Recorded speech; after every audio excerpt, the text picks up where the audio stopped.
Public exam മുന്നിൽ കണ്ട് പഠിച്ചു. അപ്പൊ ലാസ്റ്റ് ആയപ്പോൾ ഒരു ടെൻഷനും ഇല്ലാണ്ട് നമ്മൾ ഒരിക്കലും കിട്ടില്ല എന്ന് ഒരിക്കലും നമ്മുടെ മൈൻഡിൽ തീരുമാനിച്ച് വെക്കരുത്. സാർ നമ്മൾ ഇരിക്കുമ്പോൾ ശരിക്കും നമ്മൾ മുമ്പിൽ ഇരുന്ന് ക്ലാസ് എടുക്കുന്ന പോലെ ഫീൽ ചെയ്യാറ്. ഹലോ എക്സാമിനർ ഫാമിലി, ഇന്ന് മിസ്സിൻ്റെ കൂടെയുള്ളത് ഒരു സ്പെഷ്യൽ ആയിട്ടുള്ള ഒരു ഗസ്റ്റാണ്. നമ്മുടെ ഈ ഒരു വർഷത്തെ +1 പരീക്ഷയിൽ 520 അതായത് ഒരു മാർക്ക് പോലും മിസ്സാക്കാതെ കംപ്ലീറ്റ് മാർക്കും അങ്ങ് വാരിയെടുത്ത് കൊണ്ടുവന്നിട്ടുള്ള നമ്മുടെ ഹരിപ്രസാദ് ആണ് ഇന്ന് നമ്മുടെ കൂടെയുള്ളത്.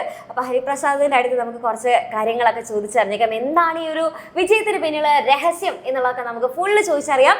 ഓക്കെ, അപ്പോൾ അങ്ങനെയാണെങ്കിൽ ഹരിപ്രസാദ്, മുന്നേ സ്ഥലം എവിടെയായിരുന്നു? പാലക്കാട്. പാലക്കാട് നിന്നാണ് ഇന്നിപ്പോൾ രാവിലെ അവിടെ നിന്ന് നേരത്തോടെ ഇറങ്ങിയതായിരുന്നോ?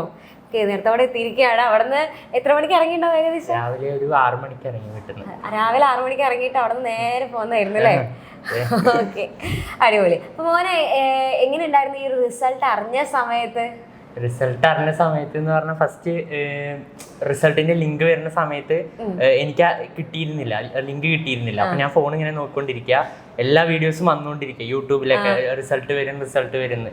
പക്ഷെ എനിക്ക് മാത്രം കിട്ടില്ല. ഞാൻ ഫ്രണ്ട്സിനൊക്കെ വിളിച്ചു ചോദിക്കുക, അവർക്കും കിട്ടില്ല എന്ന് പറഞ്ഞു. അപ്പൊ ഞാൻ കുറച്ച് ടെൻഷനായി. അപ്പൊ എന്താ വരാത്ത പറഞ്ഞിട്ട് ഞാൻ ചിലപ്പോൾ ഇനി അത് വന്നിട്ടുണ്ടാവില്ല പറഞ്ഞിട്ട് സാറിനെ വിളിച്ചു ചോദിച്ചു, റിസൾട്ട് വന്നോന്ന് അറിയാൻ വേണ്ടിയിട്ട് എൻ്റെ ക്ലാസ് ടീച്ചറിനെ വിളിച്ചു ചോദിച്ചു. ജിജീഷ് എന്നാണ് പേര്. അപ്പൊ ജിജീഷ് സാറിനെ വിളിച്ചു ചോദിച്ചപ്പോൾ സാറിന്റെ വായിന്നാണ് ഞാൻ കേൾക്കുന്നത് എനിക്ക് ഫുൾ മാർക്കാണ്. സാറിന് നേരത്തെ തന്നെ നോക്കിയിട്ടുണ്ടായിരുന്നു. അപ്പൊ സാറ് ഫുൾ മാർക്കാണ്, കൺഗ്രാറ്റ്സ് പറഞ്ഞു. അപ്പൊ എനിക്ക് ഫസ്റ്റ് വിശ്വസിക്കാൻ പറ്റിയില്ല. ഫസ്റ്റ് ഒരു സെക്കൻഡ് ഞാൻ അങ്ങനെ നിന്നു. എന്നിട്ട് സാറിനോട് വീണ്ടും ചോദിച്ചു, സാറെ ഫുൾ മാർക്കാണോ? അപ്പൊ സാർ ആദ്യം ഫുൾ മാർക്കാണ് പറഞ്ഞു.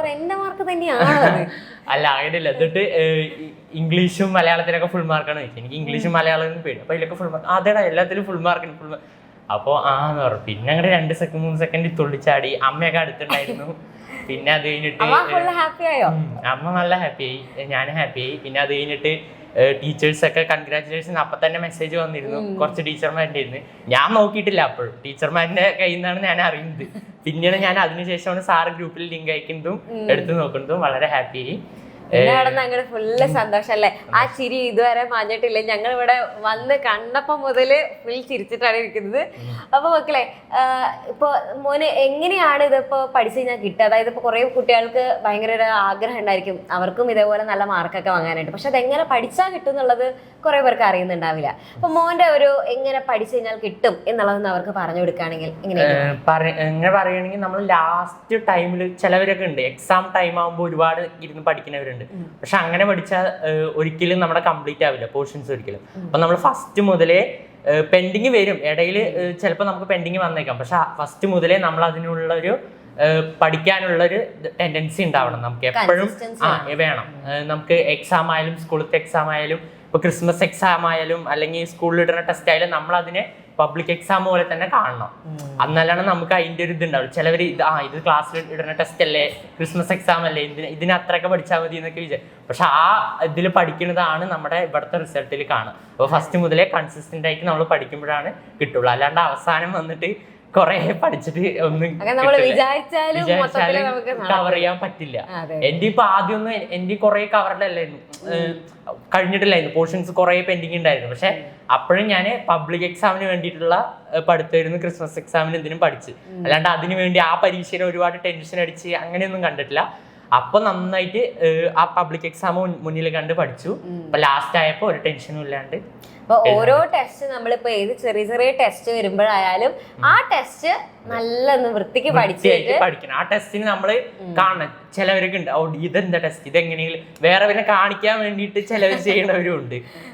ടെസ്റ്റ് ഇതിൽ എന്തെങ്കിലുമൊക്കെ മാർക്ക് കിട്ടിയാൽ മതി, അല്ലെങ്കിൽ കോപ്പി അടിച്ചിട്ട് അതിൽ മാർക്ക് കിട്ടിയ. പക്ഷെ അങ്ങനെ ഒരിക്കലും ചെയ്യാൻ പാടില്ല. നമ്മൾ ആ ടെസ്റ്റ് എത്ര മാർക്ക് കുറഞ്ഞാലും നമ്മൾ അതാണ് നമ്മുടെ മെയിൻ എക്സാം എന്നുള്ള രീതിയിൽ കണ്ടിട്ട് നമുക്ക് എവിടെയാണോ ടെസ്റ്റ് എഴുതുമ്പോഴല്ലേ നമുക്ക് കിട്ടുക, എവിടെയാണോ നമ്മൾ പഠിക്കാൻ വിട്ടുപോയ പോർഷൻസ് ഒക്കെ. അപ്പൊ ആ ടെസ്റ്റ് എഴുതുമ്പോഴാണ് നമുക്ക് മനസ്സിലാവുക. ശരിക്കും ടെസ്റ്റ് എന്ന് പറഞ്ഞാൽ നമുക്കൊരു ഭാഗ്യം. ചിലവരതിനെ പേടിച്ചിട്ടാണ് കാണുന്നത്, പക്ഷെ നമ്മളതിനെ നല്ല സന്തോഷത്തോടെയാണ് കാണേണ്ടത്. അപ്പോഴാണ് നമുക്ക് പോസിറ്റീവായിട്ടാണ് കാണേണ്ടത്.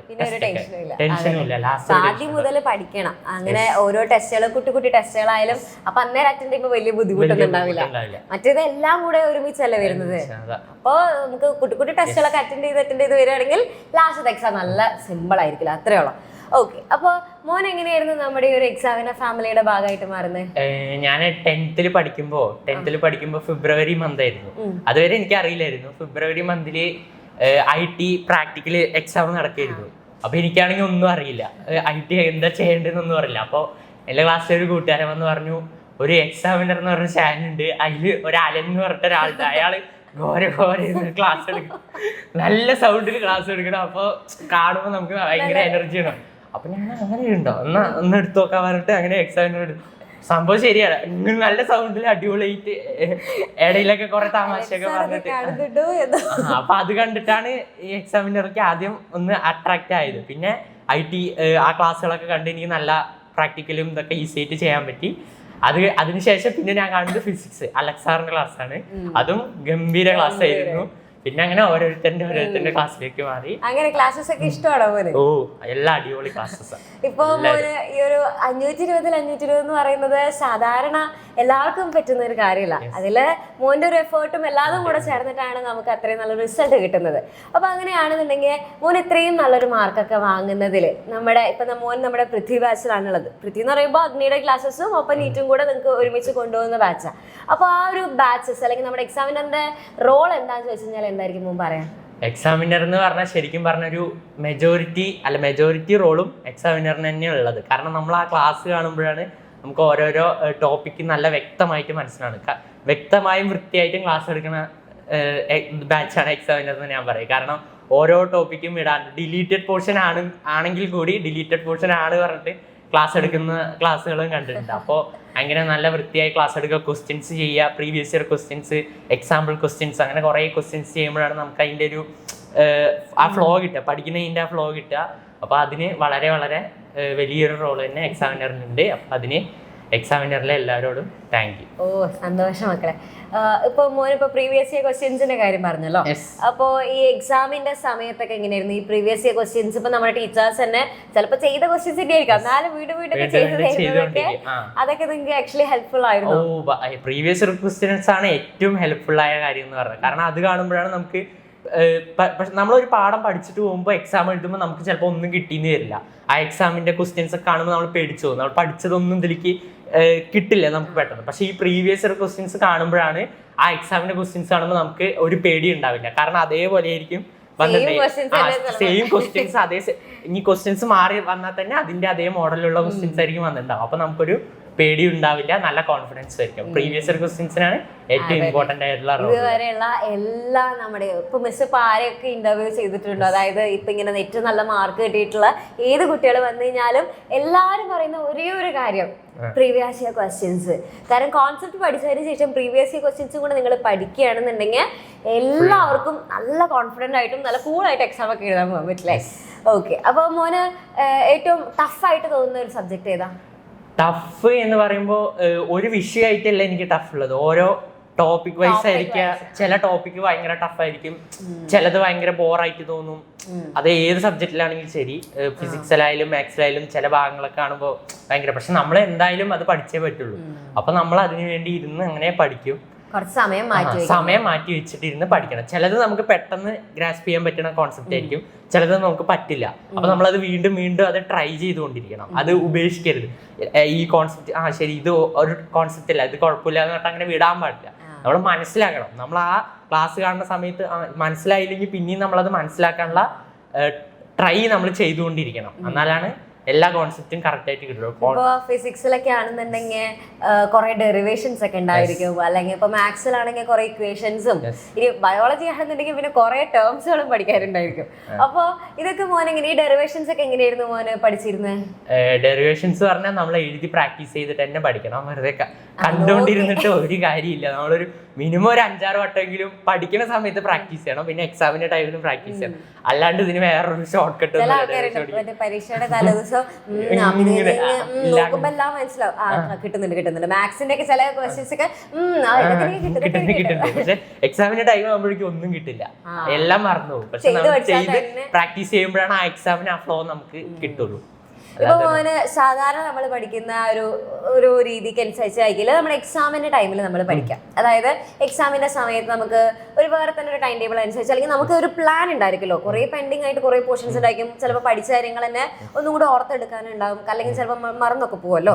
അപ്പൊ അങ്ങനെയുള്ള സമയത്ത് മോന് ഇപ്പൊ ഈ കുറെ കാര്യങ്ങളൊക്കെ പഠിക്കാനുള്ളതുകൊണ്ട് അതെങ്ങനെയായിരുന്നു മോൻ മാനേജ് ചെയ്തിരുന്നത്? പ്രഷർ ഉണ്ടായിരുന്നോ ആ ഒരു സമയത്ത്, എക്സാമിന്റെ സമയത്ത്? എനിക്ക് ശരിക്കും പറഞ്ഞാൽ പബ്ലിക് എക്സാമിനെക്കാട്ട് കൂടുതൽ പ്രഷർ ഉണ്ടായിരുന്നു എന്ന് പറഞ്ഞാൽ ക്രിസ്മസ് എക്സാമിനും മോഡൽ എക്സാമിനാണ്. പ്രഷർ മീൻസ് എനിക്ക് ഒരുപാട് പെൻഡിങ് ഉണ്ടായിരുന്നു. സ്കൂളിലും പോർഷൻസ് എടുത്തിരുന്നുണ്ടായിരുന്നില്ല ഇവിടെ. പക്ഷെ അപ്പോൾ ഞാൻ പേടിച്ചില്ല. ഇത് ഒരു ഓപ്പർച്യൂണിറ്റി ആയിട്ട്, പബ്ലിക് എക്സാമിന് പ്രിപ്പയർ ചെയ്യാനുള്ള ഓപ്പർച്യൂണിറ്റി ആയിട്ട് ഞാൻ ക്രിസ്മസ് എക്സാമിനെയും മോഡൽ എക്സാമിനെയും കണ്ടു. അതാണ് എൻ്റെ വിജയം എന്ന് ഞാൻ വിശ്വസിക്കുന്നത്. കാരണം ആ ടൈമിൽ ഞാൻ പബ്ലിക് എക്സാം മാത്രം മുന്നിൽ കണ്ടിട്ടാണ് പഠിച്ചത്. അല്ലാണ്ട് ഈ ഒരു എക്സാമിന് ഞാൻ വലിയ ഇമ്പോർട്ടൻസ് കൊടുത്തിട്ടുണ്ടായിരുന്നില്ല. അലക്സാറോ അത് തന്നെയായിരുന്നു പറഞ്ഞിട്ടുണ്ടായിരുന്നു, നിങ്ങൾ ഇതിന് വലിയ ഇമ്പോർട്ടൻസ് കൊടുക്കരുത്. അപ്പൊ അത് ഒന്ന് അപ്ലൈ ചെയ്തു കറക്റ്റ് ആയിട്ട്. അപ്പൊ പോർഷൻസ് കുറെ പെൻഡിങ് ഉണ്ടായിരുന്നു. ക്രിസ്മസ് എക്സാമിനൊക്കെ ഒരുപാട് പെൻഡിങ് ഉണ്ടായിരുന്നു. പക്ഷെ പെൻഡിങ് ഉള്ള ടോപ്പിക്ക് നമുക്ക് എത്രയാണോ പറ്റുന്നത് അത് ക്ലിയർ ആയിട്ട് കവർ ചെയ്യുക. നമ്മളൊന്നും വിട്ട് എല്ലാം അവിടെ കുറച്ച് പഠിച്ചു, ഇവിടെ കുറച്ച് പഠിച്ചു, അങ്ങനെയല്ല. എല്ലാം അതും പഠിക്കുന്ന പാഠങ്ങൾ നീറ്റായിട്ട് എല്ലാം ഓരോന്നോരോന്ന് പഠിച്ചു വെക്കുക. ലാസ്റ്റ് ഏതാണോ പഠിക്കാത്തത് അതും പഠിക്കുക. നമുക്ക് സമയമാകുമ്പോഴേക്കും എക്സാം ആകുമ്പോഴേക്കും എല്ലാം കറക്റ്റ് ആയിട്ട് കഴിയും. പക്ഷെ നമ്മൾ എക്സാമിന്റെ ടൈമിൽ പഠിക്കാൻ സ്റ്റാർട്ട് ചെയ്യരുത് ഒരിക്കലും. എക്സാമിന്റെ പഠിക്കാൻ ടൈമിൽ സ്റ്റാർട്ട് ചെയ്ത് ചിലപ്പോൾ ഫുൾ A+ ഒക്കെ കിട്ടുമായിരിക്കും. പക്ഷെ ഫുൾ മാർക്ക് കിട്ടണമെങ്കിൽ എന്തായാലും ക്രിസ്മസ് എക്സാമിനും മോഡൽ എക്സാമിനും സ്റ്റാർട്ട് ചെയ്യണം. പിന്നെ ഓക്കെ. അപ്പൊ ഇനിയിപ്പോ നമുക്കിപ്പോ എല്ലാ സമയത്തും നമുക്കിപ്പോ ഒരേ ലെവലില് നമ്മളിങ്ങനെ ടോപ്പർ അങ്ങനെ ആയിരിക്കില്ല ചിലപ്പോൾ പോയിട്ടുണ്ടാവും. ചില സമയത്ത് നമുക്ക് എന്തെങ്കിലും വയ്യാത്തത് കൊണ്ടോ അല്ലെങ്കിൽ എന്തെങ്കിലും കാരണം കൊണ്ട് മോന് ചില പോർഷൻസ് ഒക്കെ പെൻഡിങ് വന്നേക്കാം. അപ്പൊ നമ്മുടെ ആ ഒരു പഠിത്തത്തിന്റെ ആ ഒരു ഗ്രാഫൊക്കെ ആണെങ്കിൽ ചില സമയത്ത് നമുക്കൊരു ഡിപ്പൊക്കെ വരും അല്ലെ. അതൊക്കെ നോർമൽ ആയിട്ടുള്ള കാര്യമാണ്. അപ്പൊ അങ്ങനെ ഒരു ഡിപ്പൊക്കെ വരുന്ന സമയത്ത് മോൻ എങ്ങനെയായിരുന്നു അതൊക്കെ ഹാൻഡിൽ ചെയ്തിരുന്നത്? അങ്ങനെ ഒരു ഡിപ്പ് എന്ന് പറഞ്ഞാൽ ഒരുപാട് ഡിപ്പ് എനിക്ക് വന്നിട്ടില്ല. ചെറിയ ചെറിയ ഡിപ്പ് വന്നിട്ടുണ്ട്. കാരണം പോർഷൻസ് പെട്ടെന്ന് എടുത്തു പോയപ്പോ, പ്രത്യേകിച്ച് ഒക്ടോബർ നവംബർ മാസമായപ്പോഴാണ് പെട്ടെന്ന് ആ ബേസിൽ എനിക്ക് പിടിക്കാൻ പറ്റിയില്ല ടോപ്പിക്സ് ഒന്നും. ആ മന്തിൽ എന്ന് പറഞ്ഞാൽ ഞാനും കുറച്ച് ബിസി ആയിരുന്നു. അപ്പൊ അങ്ങനെ പിടിക്കാൻ പറ്റിയില്ല. പക്ഷെ നമ്മൾ ആ പഠിക്കുന്ന ടൈമിൽ കറക്റ്റ് ആയിട്ട് ഓരോന്നും കവർ ചെയ്യാൻ ട്രൈ ചെയ്തു. അത് അവസാനം ആവുമ്പോഴേക്കും സക്സസ് ആയി. അതിന് പ്രത്യേകിച്ച് സീക്രട്ട് ഉണ്ട് എന്നൊന്നും ഞാൻ പറയുന്നില്ല. നമ്മൾ പഠിക്കുന്ന ടൈമിൽ ഫുൾ ഫോക്കസ് പഠിക്കുന്നതിൽ മാത്രം കൊടുക്കുക. കളിക്കുന്ന സമയത്ത് കളിച്ചോ, ഒരു കുഴപ്പമില്ല. ഞാനും 24 മണിക്കൂർ ഇരുന്ന് പഠിക്കുന്ന ആളൊന്നുമല്ല. വല്ലപ്പോഴും പഠിക്കും. ക്ലാസ് കാണുമ്പോൾ നമ്മൾ എപ്പോഴാണോ പഠിക്കാൻ എടുക്കണം അപ്പോൾ ക്ലിയർ ആയിട്ട് ടോപ്പിക്ക് മനസ്സിലായില്ലെങ്കിൽ നമ്മൾ അതിനുള്ള വഴി കണ്ടെത്തണം. മനസ്സിലാക്കാൻ വേണ്ടിയുള്ള പരിശ്രമങ്ങൾ വീണ്ടും നടത്തിക്കൊണ്ടേയിരിക്കണം. ഓക്കെ. ഇപ്പൊ മോനെ ഇപ്പൊ പറഞ്ഞല്ലോ ഞാൻ ഇങ്ങനെ ഫുൾ ടൈം ഇരുന്ന് പഠിക്കുന്ന ഒരാളല്ല. അത് അപ്പൊ എങ്ങനെയാ ഈ ഫുട്ബോളൊക്കെ കളിക്കാനും ഇതിനൊക്കെ പോവാറൊക്കെ ഉണ്ടോ? ഫുട്ബോള് വീട്ടില് അടുത്ത് കളിക്കാനൊക്കെ പോവാറുണ്ട്. പറമ്പിലൊക്കെ ഫ്രണ്ട്സിന്റെ ഒക്കെ പോവാറുണ്ട്. അങ്ങനെയൊക്കെ പോവാറുണ്ട്. അപ്പൊ അങ്ങനെയാണെന്നുണ്ടെങ്കിൽ ഒരു ദിവസത്തെ മോന്റെ ഒരു ഡെയിലി റൂട്ടീൻ അതായത് എന്താണെന്ന് ചോദിച്ചു കഴിഞ്ഞാൽ എന്താണ് പറയാ? എനിക്ക് എല്ലാ ദിവസവും കറക്റ്റ് ആയിട്ട് ടൈം ടേബിൾ വെച്ച് പോണ ആളൊന്നും അല്ല ഞാൻ. അപ്പൊ വരണത് അപ്പൊ കാണാന്നുള്ള രീതിയിലുള്ള ആളാണ്. എന്തെങ്കിലും വലിയ കാര്യം വരികയാണെങ്കിൽ അതിനുള്ള പ്രിപ്പറേഷൻ ചെയ്യും. അല്ലാത്തപ്പോൾ നോർമലായിട്ട് പോണ ഒരാളാണ് ഞാൻ. ടൈം ടേബിൾ ഒന്നും ഉണ്ടാക്കിയിട്ട് അങ്ങനെ ചെയ്യുന്ന ഒരാളൊന്നും അല്ല. പക്ഷെ എൻ്റെ മനസ്സിൽ എപ്പോഴും ഉണ്ടാവും ഒരു പ്ലാന് നമ്മുടെ മനസ്സിൽ തന്നെ ഉണ്ടാവും. അത് എഴുതി വെക്കുകയോ അങ്ങനെ ചെയ്യുന്ന ആളൊന്നും അല്ല ഞാൻ. ഡെയിലി റുട്ടീൻ ചോദിക്കുകയാണെങ്കിൽ രാവിലെ എണീച്ച് ന്യൂസ് പേപ്പർ റീഡ് ചെയ്യും. പിന്നെ കുറച്ച് മൊബൈലിൽ കളിക്കാറുണ്ട്. പിന്നെ കുറച്ചൊക്കെ സ്കൂളിൽ പോവുകയാണെങ്കിൽ സ്കൂളിൽ പോയി ഫ്രണ്ട്സിൻ്റെ അടുത്തൊക്കെ സംസാരിച്ചിരിക്കും. പിന്നെ ഹോളിഡേ ആണെങ്കിൽ എവിടേക്കെങ്കിലൊക്കെ പോവാണ്ടെങ്കിൽ തറവാട്ടിക്കോ അല്ലെങ്കിൽ അമ്മയുടെ വീട്ടിലേക്കൊക്കെയോ വെക്കേഷന് പോകും. പിന്നെ അവിടെയുള്ള ആൾക്കാരുടെ ഒക്കെ പരിചയം. ഒരു ദിവസം ഇപ്പോൾ നമ്മുടെ കുട്ടികൾക്കൊക്കെ അറിയാനൊരു ആഗ്രഹം ഉണ്ടെങ്കിൽ ഒരു ദിവസം എത്ര നേരം ഇരുന്ന് പഠിക്കണം? അങ്ങനെ ശരിക്കും അങ്ങനെ ഒരു നേരമായിട്ടല്ല ഞാൻ പഠിച്ചിരിക്കുന്നത്. ഞാൻ ഇതുവരെ നോക്കിയിട്ടില്ല ഒരു ദിവസം എത്ര നേരം പഠിക്കുന്നത്. ചില ദിവസങ്ങളിൽ ഒരുപാട് പഠിക്കാറുണ്ട്, ചില ദിവസം പഠിക്കാറേ ഇല്ലാത്ത ദിവസങ്ങളുണ്ട്. അപ്പോൾ അത് നമുക്ക് ഇങ്ങനെ ഒരു ദിവസം ഇത്ര നേരം വെച്ച് പഠിക്കണമെന്ന് നിർബന്ധമൊന്നുമില്ല. ചിലവർക്ക് അങ്ങനെ ഉണ്ടാവും, ഇത്ര നേരം വെച്ച് പഠിക്കുന്നത്. പക്ഷെ അങ്ങനെ നിർബന്ധമില്ലെങ്കിൽ നമുക്കൊരു ബോധം ഉണ്ടാവണം. നമുക്ക് ഇത്രയും പഠിക്കാനുണ്ട്, അപ്പൊ നമ്മളത് പഠിക്കണം. ആ ഒരു നമ്മളതിനൊരു മിഷനായിട്ട് കാണുക. പഠിക്കാനുള്ളത് അതിനൊരു ടാർഗറ്റ് ആയിട്ട് കാണുക. എന്നിട്ട് അപ്പൊ പഠിക്കുക. നമ്മൾ ആ ടാർഗറ്റ് കംപ്ലീറ്റ് ചെയ്യുക. ആ ടാർഗറ്റ് കംപ്ലീറ്റ് ചെയ്യാനുള്ള മോട്ടീവായിട്ടാണ് ഞാൻ ഈ എക്സാംസിനെയൊക്കെ കാണുന്നത്. ഈ ക്ലാസ് ടെസ്റ്റിൻസിയും ക്രിസ്മസ് എക്സാമിനെയൊക്കെ. അപ്പൊ അതൊരു മോട്ടീവാണ്. ഇത്രയും ടാർഗറ്റിനുള്ളിൽ കംപ്ലീറ്റ് ചെയ്യാന്നുള്ളത് അങ്ങനെ കാണുമ്പോഴാണ് നമുക്ക് ലാസ്റ്റ് പബ്ലിക് എക്സാമിന് ഒരു സക്സസ് ഉണ്ടാവുള്ളൂ. എക്സ്ട്രാ കരിക്കുലർ ആക്ടിവിറ്റീസ് ഒക്കെ എന്റെ മെയിൻ എക്സ്ട്രാ കരിക്കുലർ ആക്ടിവിറ്റി പറഞ്ഞ ക്വിസിംഗ് ആണ്. ക്വിസിങ്ങിനോട് ഭയങ്കര ഇഷ്ടമുള്ള ആളാണ്. അതുകൊണ്ടാണ് ഞാൻ പറഞ്ഞ ഒക്ടോബറും നവംബറും ഭയങ്കര ബിസി ആയിരുന്നു. ഒരുപാട് ഡിസ്ട്രിക്ട് കോമ്പറ്റീഷനിലും സ്റ്റേറ്റ് കോമ്പറ്റീഷനിലൊക്കെ പോയിട്ടുണ്ട്. അപ്പൊ ഹോബീസ് പറഞ്ഞാൽ മെയിൻ ആയിട്ട് ക്വിസിങ്, പിന്നെ റീഡിങ്, പിന്നെ അത് കഴിഞ്ഞ് എന്റർടൈൻമെന്റ് ആണെങ്കിൽ മൂവീസ് ഒക്കെ കുറെ കാണും. വെക്കേഷൻ ഒക്കെ ഒരുപാട് മൂവീസ് കാണും. ലേറ്റസ്റ്റ് ആയിട്ട് കണ്ടതില് ഇപ്പൊ ഞാൻ പഴയ മൂവീസ് ഒക്കെ എടുത്ത് കാണും. ഹോളിവുഡിന്റെ പഴയ മൂവീസ്, കുറെ ഫാന്റസി മൂവീസ് ഒക്കെ ഉണ്ടാവും. ലോർഡ് ഓഫ് ദ റിങ്സ് ഇപ്പൊ റീസെന്റ് ആയിട്ട് കണ്ടതാണ്. പിന്നെ ഹൊറർ മൂവീസ് കാണും. ഹോളിവുഡ് കൂടുതൽ ഹോളിവുഡ് ഹൊറർ മൂവീസ് കാണും. അല്ല അങ്ങനെയൊക്കെ ഉണ്ടാവും, പക്ഷെ കാണും. ഹൊറർ മൂവീസ് കാണും, ഇഷ്ടമാണ്. എല്ലാതും അങ്ങനെ അഡ്വഞ്ചർ മൂവീസ് ഉണ്ടാവും, അത് കാണും. ഹോളിവുഡ് എക്സാമിന്റെ സമയത്തൊക്കെ നമ്മുടെ അലൻ ഒക്കെ പറയല്ലോ, മക്കളെ ബൂസ്റ്റ് ഒക്കെ കുടിച്ചൊക്കെ ഇരിക്കുന്നൊക്കെ പറയില്ലേ? എക്സാമിന്റെ സമയത്ത് എന്തെങ്കിലും നല്ല ഫുഡ് ഐറ്റംസ് ഒക്കെ കഴിക്കണം അങ്ങനെയൊന്നും ഞാൻ എക്സാമിന്റെ ടൈമിലായാലും മറ്റേ നോർമൽ ഡേയ്സിലായാലും സെയിം പാറ്റേണിൽ പോണ ആളാണ്. എക്സാമിന്റെ ടൈമിലാവുമ്പോൾ കൂടുതൽ എക്സാമിന് ഫോക്കസ് ചെയ്യും. അല്ലാത്ത ടൈമില് പഠിത്തത്തിനുണ്ടാവും, അതിന്റെ കൂടെ വേറെ പലതിനും ഉണ്ടാവും. അങ്ങനെ എക്സാമിന്റെ ടൈമിൽ എക്സാമിന് കൂടുതൽ ഫോക്കസ് ചെയ്യും. ഫുഡ് ഹാബിറ്റ്സ് ഒന്നും അങ്ങനെ ചേഞ്ച് ചെയ്യാറില്ല. നോർമൽ ആയിട്ടുള്ള ആളാണ്. നോർമൽ ആയിട്ടുള്ള അത്യാവശ്യം കുറച്ച് ഹെൽത്തി ആയിട്ട് ആഗ്രഹിക്കുന്ന. ഓക്കെ. അപ്പോ ഇതിപ്പോ കണ്ടുകൊണ്ടിരിക്കുന്ന കുറേ മക്കൾ ഇങ്ങനെ വിചാരിക്കുന്നുണ്ടായിരിക്കും ഇത് നടക്കൂല, അതായത് ഈ ചേട്ടന് കുറച്ച് ഇച്ചിരി ബുദ്ധി കൂടുതലുള്ളത് കൊണ്ട് തന്നെ അങ്ങനെ കിട്ടിയതാണ്, അല്ല ഞങ്ങൾക്കൊന്നും കിട്ടൂല എന്നൊക്കെ വിചാരിച്ചിരിക്കുന്ന കുറേ ജൂനിയേഴ്സ് മക്കൾ ഇപ്പൊ ഇത് കണ്ടുകൊണ്ടിരിക്കുന്നുണ്ടാവും. അപ്പൊ അവരോട് ഇപ്പൊ എന്താ പറയാനുള്ളത്? നിങ്ങളോട് എനിക്ക് പറയാനുള്ളത് എന്ന് പറഞ്ഞാൽ, നമ്മൾ ഒരിക്കലും കിട്ടില്ല എന്ന് ഒരിക്കലും നമ്മുടെ മൈൻഡിൽ തീരുമാനിച്ച് വെക്കരുത്. ഒരിക്കലും എല്ലാവർക്കും കിട്ടാനുണ്ടോ, ഇമ്പോസിബിൾ അല്ല ഒന്നും. പക്ഷെ ചിലവർക്ക് ഓരോ പേസ് ആയിരിക്കും ചിലവർക്ക് ഉണ്ടാവുക. ചിലവർക്ക് പെട്ടെന്ന് പഠിച്ചെടുക്കാൻ കഴിവുള്ളവരുണ്ടാവും, ചിലപ്പോൾ സ്ലോ പേസിലുള്ള. പക്ഷെ നമ്മൾ ഒരിക്കലും വിട്ടു കൊടുക്കരുത്. വീണ്ടും വീണ്ടും ട്രൈ ചെയ്തുകൊണ്ടിരിക്കണം. ട്രൈ ചെയ്ത് അത് നമ്മളെ ഒരു മിഷൻ പോലെ കണ്ടിട്ട് അവസാനം വരെ നമ്മൾ ട്രൈ ചെയ്തുകൊണ്ടിരിക്കുക, വർക്ക് ചെയ്തുകൊണ്ടിരിക്കുക. ചില കുട്ടികൾക്ക് ഒരു കോൺസെപ്റ്റ് പഠിക്കാൻ 2 മണിക്കൂറൊക്കെ മതി, പെട്ടെന്ന് മനസ്സിലാവും. പക്ഷെ ചില കുട്ടികൾക്ക് അത് 3-4 മണിക്കൂർ വേണം പഠിക്കാൻ. അപ്പൊ നമ്മളത് ആ 3-4 മണിക്കൂർ എടുക്കാൻ നമ്മൾ ഒരു മനസ്സ് കാണിക്കുക. നമ്മൾ അതിനുള്ള ഡെഡിക്കേഷനും ഹാർഡ് വർക്കും വിടാണ്ടിരിക്കുക, അത് കണ്ടിന്യൂ ചെയ്യുക, കൺസിസ്റ്റന്റ് ആയിട്ട് പോവുക. അതാണ് വേണ്ടത്. ഒരിക്കലും എക്സാമിന്റെ ടൈമിൽ ഇരുന്ന് പഠിക്കുന്ന ഒരു രീതി ഒരിക്കലും ഇപ്പൊ +1 10th വരെയൊക്കെ ഓക്കെ ആയിരുന്നു. പക്ഷെ +1 +2 എത്തിയപ്പോൾ എക്സാമിന്റെ തലേന്ന് ആ ഒരു പഠിത്തം ഒരിക്കലും നടക്കില്ല. നമ്മൾ കൺസിസ്റ്റന്റ് ആയിട്ട് പോവുക. ചിലപ്പോൾ ചില സമയത്ത് കുറച്ച് ഡൗൺ ആവും, അങ്ങനെയൊക്കെ ഉണ്ടാവും. പക്ഷെ എന്നാലും ഒരുപാട് താഴേക്ക് പോകാതെ വീണ്ടും ട്രൈ ചെയ്യുക. പിന്നെ കളിക്കലൊക്കെ വേണം, നന്നായി ഉറങ്ങണം. ഉറക്കം നല്ല ഇമ്പോർട്ടന്റ് ആണ്. ഞാനൊക്കെ ഭയങ്കര ഉറങ്ങുന്ന ആളാണ്. 8 മണിക്കൂറും. ഞാന് രാവിലെയും കുറച്ച് പഠിക്കും, രാത്രിയും കുറച്ച് പഠിക്കും. അങ്ങനെ കറക്റ്റ് ആയിട്ട് ഓരോ ടൈം ഒന്നും വെച്ച് പഠിക്കുന്ന ആളല്ല. രാത്രി കുറെ നേരം അല്ലെങ്കിൽ രാവിലെ നേരത്തെ അതിരാവിലെ എണീക്കുന്നത് അങ്ങനെ ഒന്നുമില്ല. ഒരു ഏകദേശം സമയം അനുസരിച്ചിട്ടല്ലേ ഉറക്കം. 8 hours ഞാൻ ഉറങ്ങാറുണ്ട്. അപ്പൊ നിങ്ങളോട് എനിക്ക് അതാ പറയാനുള്ളത്, 8 hours എന്തായാലും ഉറങ്ങണം. ഉറക്കം മാറ്റി വെച്ചിട്ടുള്ള പഠിത്തം വേണ്ട. പിന്നെ ചിലവർക്ക് ഉണ്ട് ഉറക്കം മാറ്റി വെച്ചാലും ഇല്ലാത്തവരൊക്കെ ഉണ്ട്. ഉറക്കം മാറ്റി വെച്ചാലേ പഠിക്കാൻ പറ്റുള്ളൂ എന്നുള്ളവരും ഉണ്ട്. അങ്ങനെയുള്ളവർ അങ്ങനെ പഠിക്കുക. കുറച്ച് അത്ര ഒരു ഹെൽത്തി ആയിട്ടുള്ള നടപടിയല്ല. നമ്മളെ ഹെൽത്ത് നമ്മുടെ ഓക്കെ ആണ് തോന്നുകയാണെങ്കിൽ അങ്ങനെ ചെയ്യാം. അല്ലെങ്കിൽ നന്നായിട്ട് ഉറങ്ങിയിട്ട് നമുക്ക് കിട്ടുന്ന ടൈം മാക്സിമം യൂട്ടിലൈസ് ചെയ്യാം. ഡിസ്ട്രാക്ഷൻസ് ഒക്കെ ഒഴിവാക്കുക. പ്രത്യേകിച്ച് മൊബൈലൊക്കെ എടുക്കുമ്പോൾ പെട്ടെന്ന് ഡിസ്ട്രാക്ഷൻസ് വരാനുള്ള ചാൻസ് ഉണ്ട്.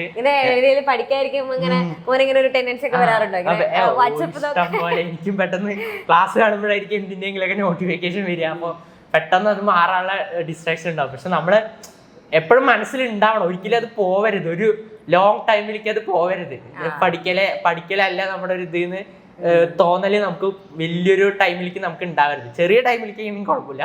പക്ഷെ ഒരുപാട് ടൈമിലേക്ക് ആഴ്ചകളോടും മാസങ്ങളോടും അങ്ങനെ പോയാൽ കാര്യം പോക്കാവും.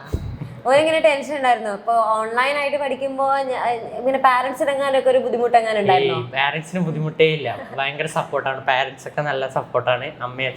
അമ്മയോടാണ് കൂടുതൽ കാര്യങ്ങൾ പറയാറ്. അമ്മയൊക്കെ ഭയങ്കര സപ്പോർട്ടാണ്. ഇത് എക്സാമിനർ എന്നൊക്കെ പറയുമ്പോൾ എപ്പോഴും ക്ലാസ് കാണാനൊക്കെ പറയും. എൻ്റെ അടുത്ത് എപ്പോഴും ക്ലാസ് കാണുന്ന പറഞ്ഞിട്ട് എന്നെ നിർബന്ധിക്കണം, പഠിക്കുന്ന പറയുന്നത് നിർബന്ധിക്കുന്നത് എൻ്റെ അമ്മയാണ്. അപ്പോ